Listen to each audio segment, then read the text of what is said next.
Nowadays, first chapter of 12th class, relation and concern. Okay. जैसे आप जानते हैं कि हर एक चैप्टर का फाउंडेशन होता है। 12th का जो फर्स्ट चैप्टर है रिलेशन एंड कंसर्न, वो 11th के डायरेक्ट सेट से रिलेटेड है। 11th का जो लास्ट चैप्टर है वहाँ पे रिलेशन एंड कंसर्न ही है। तो कुछ मैं उसके बारे में आपको आइडिया दे दूँ, नहीं तो बच्चों को ये टॉपिक बहुत खास लगने लगता है ज़्यादा, क्योंकि ऑब्जेक्टिव ही पूछता है। इससे कोई भी कंपटीशन में जाइएगा तो इस चैप्टर से ऑब्जेक्टिव ही पूछता ज़्यादा है। तो और ऑब्जेक्टिव को, प्रॉब्लम को सॉल्व करने के लिए आपके पास कॉन्सेप्ट चाहिए। क्या चाहिए जी? कॉन्सेप्ट चाहिए। जब तक कॉन्सेप्ट नहीं होगा आपके पास तब तक आप ऑब्जेक्टिव प्रॉब्लम नहीं सॉल्व कर सकते हैं। तो ऑब्जेक्टिव प्रॉब्लम सॉल्व करने के तमाम शुभकामनाओं के साथ हम चलते हैं आपका foundation class of relation and concern देखेंगे। एक क्लास मतलब समझिएगा, फालतू क्लास मत समझाना, फाउंडेशन क्लास है जी ये। फाउंडेशन क्लास, एक class foundation class of relation and concern.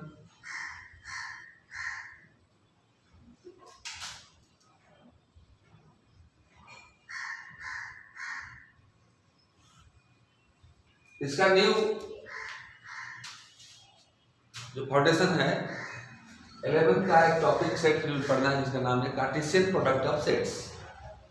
Cartesian product of sets. अब कार्टेशियन प्रोडक्ट ऑफ सेट्स जानने के पहले हम ये जानने का प्रयास करेंगे, आप लोग से जानने का प्रयास करेंगे कि सेट्स किसे कहते हैं। कि आप लोगों को पता है किसी को? Any student know about what is set? जैसे हम बोले कि बगीचा को साफ करो, तो बगीचा मालूम होगा तब ना किसे कहते हैं। जाके आप मुंह साफ करने लगोगे, किसी में यही पेड़ जमा हुआ है ये सब, इसी को साफ करते हैं।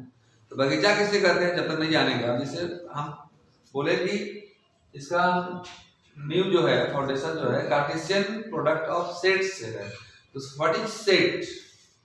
कोई लड़का कोई लड़की 11th कमजोर है, कोई दिक्कत नहीं है, आइए दवा देते हैं आपको। सेट कहते हैं हम लोग, बाबू किताब पलटने की कोशिश नहीं, दिमाग पलटने की कोशिश कीजिए। 11th में कुछ पढ़े थे कि नहीं पढ़े थे? किताब से थोड़े पढ़ना है, पढ़ने तो हमसे हैं जी। सेट कहते हैं हम लोग the collection of well defined object is called set. जैसे अभी क्लास में जो बैठे हैं इस क्लास के बच्चे वेल डिफाइंड है, सब कोई आपको स्टूडेंट ही कहेगा क्योंकि मैथ पढ़ रहे हैं आप, कोई इसमें नेता तो नहीं बोलेगा आपको। मोबाइल सेट, मोबाइल सेट में क्या क्या चीजें हो सकती हैं? चार्जर हो सकता है, मोबाइल हो सकता है, मेमोरी कार्ड हो सकता है, कवर हो सकता है, डाटा कनेक्टर हो सकता है, ईयरफोन हो सकता है, एक उसमें जूता हो सकता है। जूता हो सकता है? नहीं हो सकता है, क्योंकि उसकी परिभाषा वो जो वस्तुएं हैं उससे नहीं मिलती है। जिस जो पर्सन टू पर्सन चेंज ना हो उसके कलेक्शन को हम लोग क्या बोलते हैं? तो सेट बोलते हैं। जैसे कोई बोले एक्सरसाइज 3.4 में भास्ट प्रॉब्लम का एक सेट बनाइए, ये सेट नहीं बन सकता है, क्योंकि हो सकता है जो आपको भास्ट लगता है उस लड़के को इजी हो सकता, इजी लगता है वो सवाल। आपको फोर्थ क्वेश्चन इजी है, अभी के लिए फोर्थ क्वेश्चन भास्ट है। तो जो पर्सन टू पर्सन चेंज हो जाए, अलग अलग लोगों के लिए अलग अलग चीजें हो जाए, वो सेट में नहीं आता है। जैसे एक और एग्जाम्पल देते हैं, जैसे तो बोले कि इस बैच के सबसे सुंदर बच्चों का सेट बन पाएगा? नहीं बन पाएगा। हो सकता है इनको वो सुंदर लगता हो या वो सुंदर लगती हो सकता है उनको उससे झगड़ा हो, उससे दम खराब लगता हो, उसका चेहरा देख के गर्म हो जाता हो पारा, ऐसा भी तो होता है। इसका सेट नहीं बन पाएगा। जैसे फिर कोई बोले कि पूरे विश्व के 11 अच्छे क्रिकेटर का सेट बनाइए, बन पाएगा? किसी को कोई अच्छा क्रिकेटर लगता हो, किसी को कोई अच्छा क्रिकेटर लगता है, नहीं बन पाएगा। लेकिन जब भी कोई बोलेगा कि the set of vowels in English alphabet, vowel का सेट बनाइए, सबके लिए वही होगा।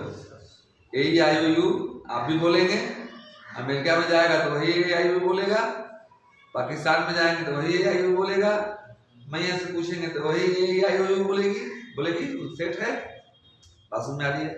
तो set is a collection of well defined object के कलेक्शन को सेट करते हैं। बात समझ में आ रही है? उसका कार्टेशियन प्रोडक्ट पढ़ना है, या फिर कार्टेशियन प्रोडक्ट क्या होता है। ओके, फिर उसके पहले थोड़ा सा हम ऑर्डर्ड पेयर के बारे में चर्चा कर रहे हैं, क्योंकि ऑर्डर्ड पेयर उसके पहले ही लेवल में था। देखिएगा क्या है ऑर्डर्ड पेयर। इस चैप्टर में डरने की जरूरत नहीं है तो ये थोड़ा सा मतलब क्या बोलेगा, MNC है, मजालेस चैप्टर है, लेकिन हम लोग इस पर रिमिक्स डालकर इसको मजा फुल चैप्टर MFC बनाएंगे। ओके, और इससे ऑब्जेक्टिव आपको पकड़ा है। ऑर्डर्ड पेयर देखिए क्या है। पेयर मतलब तो जोड़ा जानते हैं, ऑर्डर मतलब होता है क्रमित युग। इसका पूरा क्या होता है? क्रमित युग हिंदी होता है। देखिएगा एक बोलता है ऐसे, if XY equal to AB, यदि XY इक्वल टू AB हो then X equal to A होता है। पहला पहले के बराबर होता है और दूसरा दूसरे के बराबर होता है। X इक्वल टू A होता है एंड Y इक्वल टू क्या होता है? B होता है। X पहला पहले के बराबर होता है और दूसरा दूसरे के बराबर होता है। तो आइए तड़के से जो एक क्वेश्चन पूछता है, पहला ऑब्जेक्टिव क्लियर हो जाए। आपसे क्वेश्चन करता है, आप अक्सर ऑब्जेक्टिव का जो सेट जारी किया है, जो CBSE सेट जारी किया है, उसमें देखेंगे तो इस तरह का एक क्वेश्चन आपको दिखाई देगा। लेकिन आप लोगों को फुर्सत होता ना उसको देखने का, फुर्सत है? कहेगा x plus 2/3 common y minus 1/5 equal to 7/3 common 2/5। यदि दिस इक्वल टू दिस हो then find x and y। Then find, तो ज्ञात करें x एंड y।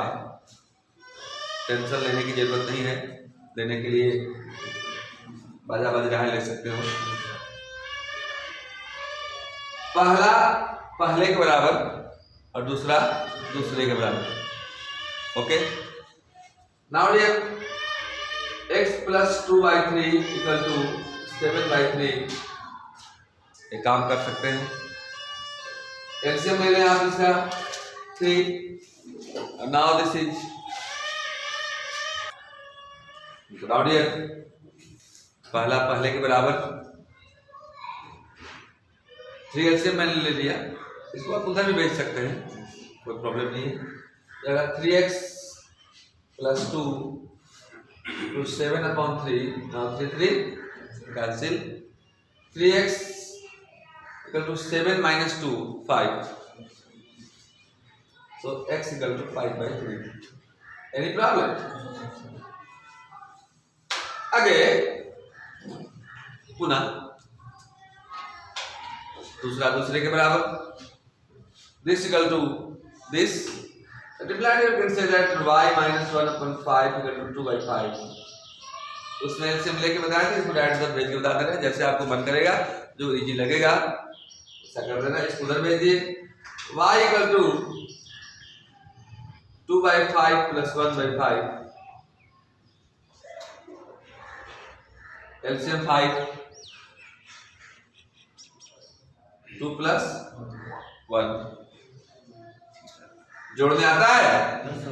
यस, जानते हैं किसान के बेटे हैं हम लोग, कोड़ने भी आता होगा, मगर कोई नहीं कोड़े हो। तो now this is ordered pair and type 1 problem इस पर एक आता है इसको आप नोट करें, after that we start Cartesian product of sets. तो जिसका था इंतजार उसके लिए हो जाइए तैयार। ओके, रिलेशन फंक्शन का foundation original Cartesian, hello please ये idea, Cartesian product of sets. Okay, मैं बताया आपको, एक मिनट, जिनको 11th में कुछ भी सेट का आइडिया नहीं हो, मैं बताया कि set is the collection of well defined object. Well defined का मतलब द कलेक्शन ऑफ दो टाइप ऑफ ऑब्जेक्ट। ऑब्जेक्ट में कुछ भी हो सकता है, नंबर हो सकते हैं, वर्ड्स हो सकते हैं, ट्री हो सकते हैं, आप हो सकते हैं, शिक्षकों का समूह हो सकता है। ओके, तो जैसे ए इक्वल टू मान लो है, कुछ आइडिया दे देते हैं आपको जो 11th में कुछ भी नहीं पढ़े, कोई दिक्कत नहीं। कैसा दर्द जब सामने हो ऐसा मदद संभव नहीं है, चलते हैं लोग का दिक्कत बहुत लग रहा है। ए ई आई ओ यू एकदम सेट है, परफेक्ट सेट है। कोई पूछे आपसे कि ए में कितने एलिमेंट हैं, तो ऐसे पूछेगा मैथ में, n A equal to what, तो काउंट कर लीजिएगा 1 2 3 4 5 पे होता है ना। फिर कोई बोलेगा ए ये पूरा घर का मालिक है और उसके ये सब परिवार है। जैसे आपके घर में कोई आता नहीं है तो बोलता है किसका घर है वो, तो मान लो कोई कहेगा कि ये मखीरन का घर है। ये जो बच्चे सब मखीरन के फैमिली के हैं, बच्चों को मिला करके जो एक सेट बना उसका नाम मखीरन दिया हम लोग, और जो बच्चे हैं सब उसके एलिमेंट है। एलिमेंट मतलब क्या है, तो सदस्य है। ए सदस्य है किसका, ये तो ए का, तो उसको मैथ में लिखना हो कैसे लिखेंगे, ए बिलोंग्स टू ए, इसको पढ़ते हैं बिलोंग्स टू।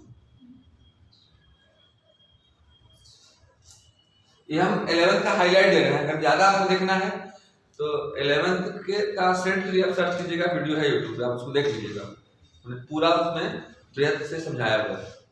ओके, इसको क्या पढ़ते हैं जी, बिलोंग्स टू, क्या पढ़ते हैं, ई बिलोंग्स टू ए, है कि नहीं है। लेकिन कोई बोलेगा कि एम बिलोंग्स टू ए, सही है, नहीं है, क्योंकि एम इसमें है ही नहीं है। अब कोई बोलेगा कि मनमोहन सिंह जो है मखीरन के घर के सदस्य हैं, बोलेगा ना ना ना ना मेरे घर के नहीं है, तो क्या करेगा, काट देगा। इसको बोलते हैं does not belongs to. Okay, ये तो हुआ कुछ आइडिया आपको। ओके, अब देखिए कार्टेशियन प्रोडक्ट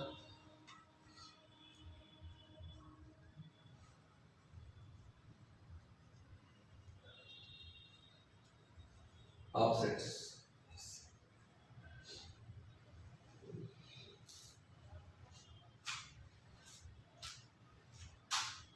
इसमें दो सेट्स होते हैं, सेट में लिखे हैं, सेट्स लिखे हैं, ध्यान दीजिए। ये सेट मैंने बताया, यहाँ सेट्स है मतलब एक से ज्यादा होंगे। Cartesian product of two sets अगर ए और बी कहा जाए तो इसको ए क्रॉस बी ऐसे लिखते हैं, और वह हमेशा ऑर्डर्ड पेयर के रूप में होता है, इसलिए मैंने ऑर्डर्ड पेयर इसके पहले पढ़ा दिया, से पहले दवाई दे दिया। अगर A cross B equal to X Y हो, कैसा होगा, एक्स जो है ए का एलिमेंट होगा, एक्स ए का एलिमेंट होगा मतलब x belong to A. Belong to का मतलब मैंने समझा दिया, बिलोंग टू का मतलब क्या होता है, एलिमेंट है, उसका मेंबर है, हिंदी प्रेमी सज्जनों उसका सदस्य है, तकलीफ हो रही है। X belongs to A, x belong to A and y belong to, इसका यही होता है। लेकिन इसमें क्वेश्चन कैसे आते हैं, बिना इसको समझे आपको रिलेशन समझ में नहीं आएगा, ध्यान रखिएगा।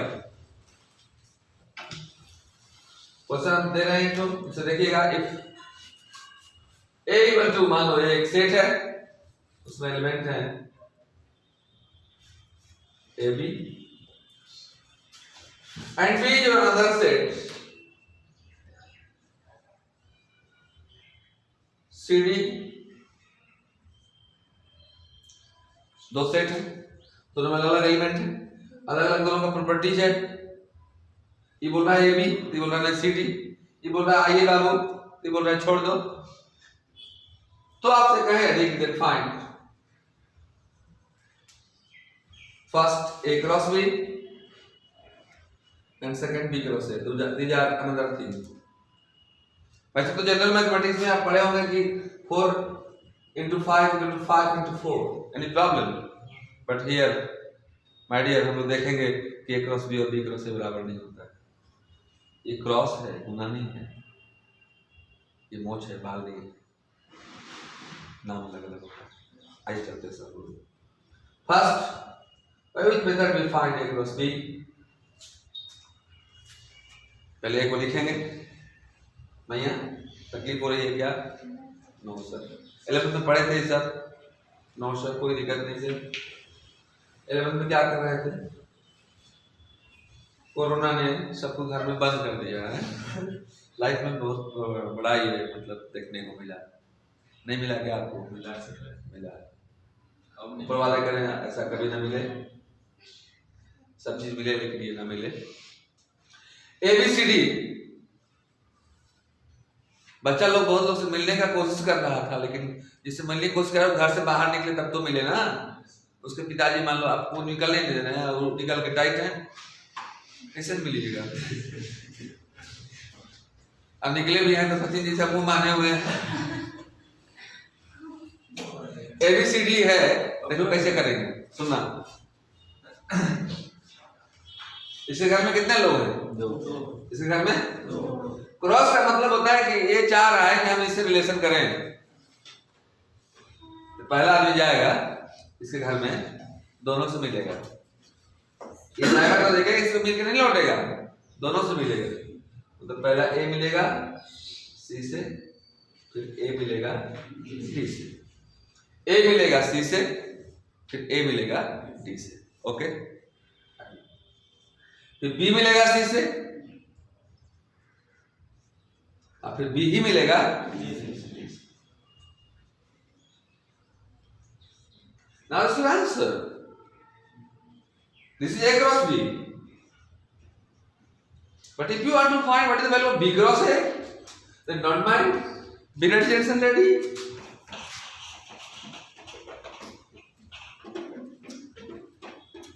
देखते हैं कैसे निकालते हैं हम लोग। आइए देखते हैं हम लोग B क्रॉस A। पहले B के एलिमेंट को लिखेंगे। B क्या है?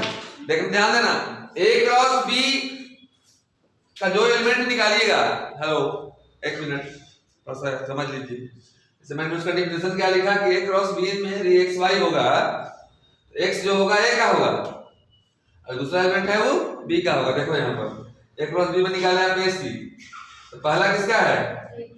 देखो A है ना, A में दूसरा जो होगा कहीं देख लो, जैसे BD है, B किसका है?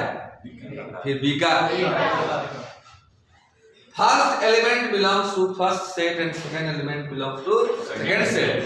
पहला एलिमेंट जो होगा A क्रॉस B का वो A का सदस्य होगा और दूसरा एलिमेंट D जो होगा वो B का सदस्य होगा। कान खोलकर सुन लो या जो खोलकर सुनाई देता है। Now, but if you want to find what is the value of B cross A, then we must write first element of B. इसमें A क्रॉस B में पहले A का लिखे थे, बाद में B का लिखे थे, लेकिन B क्रॉस A में पहले B का लिखेंगे, बाद में A का लिखेंगे। यहाँ A का रिलेशन हो रहा है B से, और वो B का हो रहा है, बाद में रिलेशन पढ़ाएंगे। जैसे हम कार्टेशियन प्रोडक्ट पढ़ा रहे हैं, इसी से डायरेक्ट रिलेशन हमारा अटैच है डियर, इसलिए ऐसा बोलना मजबूरी है मेरे लिए। B क्रॉस A देखते हैं हम लोग। पहले B को लिखिए आप, क्या है B? CD क्रॉस A क्या है? AB। अब B वाला जाएगा CA CB DA DB, ये हुआ B क्रॉस A। यहाँ पर तो आंसर अगर सिर्फ कहता कि A क्रॉस B निकालिए B क्रॉस A तो हो गया सबका। अगर एक और पूछ देता तीसरा में, is A cross B equal to B cross A, क्या A cross B equal to B cross A है? देखते हैं हम लोग। भाई ए क्रॉस बी में क्या है? 1 2 3 है, इसमें भी है 1 2 3 4, संख्या तो बराबर है, लेकिन इसमें है ए सी, इसमें क्या है? सी है, क्या बराबर है? आप कोऑर्डिनेट के स्टूडेंट रहे हैं, 10th में पढ़े होंगे, क्या 3 4 और 4 3 बराबर है? इक्वल है। 3 4 मतलब x 3 है और y 4 है, इसमें x 4 हो गया, y 3 हो गया। यह है राम कुमार, यह है कुमार राम, एक है क्या नाम? सोचिए, एक लड़के का नाम है राम कुमार, दूसरे का नाम है कुमार राम, दोनों के नाम है अलग अलग हो जाएगा, अलग अलग हो जाएगा, तो दोनों बराबर है, लेकिन नो तो पूछेगा भाई क्यों? कोई भी एक यहाँ पूछ दीजिएगा, because AC not equal to क्या जी? या BC, यहाँ AD है, या DA है, या BD है, या DB है, इक्वल है, इक्वल है, इक्वल है। चलिए एक और अंदर की बात, A में क्या एलिमेंट है? B में क्या एलिमेंट है? A क्रॉस B में क्या होगा? या B क्रॉस M में क्या होगा? दो दूना का, अगर इसमें 2 होता है, इसमें 3 होता, तो A क्रॉस B में एलिमेंटों की संख्या 2 3 6, 2 3 6। अगर A में 4 एलिमेंट होता और B में 7 एलिमेंट होता, what is the number of A cross B element? कितना होगा? 4 को 7 को 28।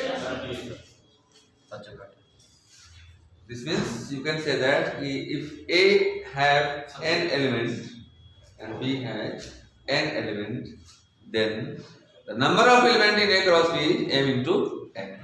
आप समझ में आ गया? एक नोट में लिख देते हैं, ध्यान देना यहाँ पर। If A has n elements, objective के लिए पूरा टाइट रखना होगा, कॉन्सेप्ट को ध्यान दीजिएगा। If A has n elements and B has m elements, then in A cross B, बड़े लोग गुना पढ़ जाते, गुना मत पढ़ना, गुना क्या है? Cross. Then in A cross B, number of elements equal to m into n, m into n। अब इसको क्रॉस मत पढ़ जाना, यहाँ ये इंटू है, अपने समझ के आधार पे आपको सोचना है क्यों क्या है।